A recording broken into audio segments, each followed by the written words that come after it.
Assalamualaikum warahmatullahi wabarakatuh. Halo teman-teman, bertemu lagi dengan saya Niko Pratama dengan NIM 2021 008193. Nah, di sini saya berasal dari kelas 2A5 dan saya berasal dari prodi manajemen. Pada kali ini saya akan melakukan klasifikasi biaya yang terdapat pada UMKM. Di sini saya ingin melakukan wawancara kepada UMKM untuk melengkapi tugas ujian akhir semester saya untuk mata kuliah manajemen biaya. Tanpa membuang waktu lagi, mari kita ke tempat wawancaranya. Terima kasih. Halo teman-teman, sekarang kita akan melakukan wawancara kepada salah satu pelaku UMKM yang ada di kota saya.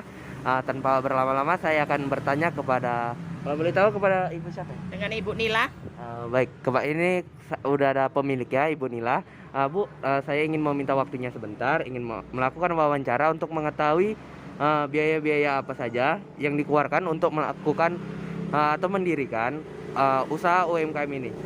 Untuk pertanyaan pertama, Bu, bisa jelaskan sedikit pada tahun berapa ya usaha ini didirikan? Pada tahun 2004. Oh, udah cukup lama teman-teman, udah dari tahun 2004. Nah, untuk selanjutnya pertanyaan saya, kenapa sih memilih lokasi di sini? Kan masih banyak tempat yang lainnya gitu. Karena biar dekat sama rumah.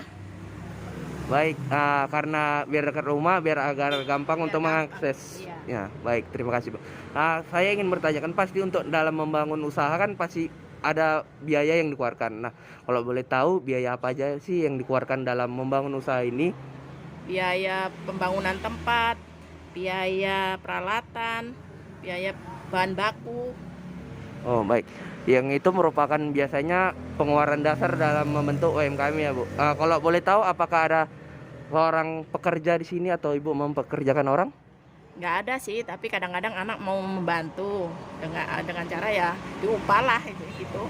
Baik, karena tidak ada kayak seperti pekerja secara setiap bulan digaji, maka anak Ibu kadang diberi upah gitu Ya. karena membantu.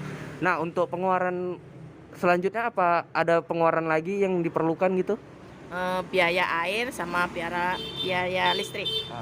Baik, berarti air listrik itu merupakan kebutuhan untuk membangun UMKM ini ya, Bu. Baik teman-teman, dari itu saja biaya yang mungkin bisa disampaikan oleh pemilik usaha ini. Oke. Halo, kembali lagi setelah tadi kita melakukan wawancara kepada pelaku UMKM tersebut. Di sini saya dapat mengambil kesimpulan biaya apa saja yang dikeluarkan, dan saya akan mengklasifikasi biaya tersebut yang dimana dari wawancara tadi dapat saya simpulkan yaitu biaya pembangunan tempat dan biaya peralatan itu termasuk ke dalam biaya langsung, dan untuk biaya tidak langsungnya itu terdapat pada biaya yang dikeluarkan untuk upah anaknya, yang dimana seorang anaknya tidak terus-terusan membantu rutin sehingga hanya diberi upah atau bisa dibilang uang jajan. Karena hal tersebut, maka biaya untuk upah anaknya itu masuk ke biaya tidak langsung. Dan sedangkan untuk biaya bahan baku itu masuk ke dalam biaya variabel, dan biaya air serta listrik itu masuk ke dalam biaya variabel. Kenapa begitu? Karena biaya variabel adalah biaya yang dikeluarkan tetapi dia tidak tetap setiap bulannya.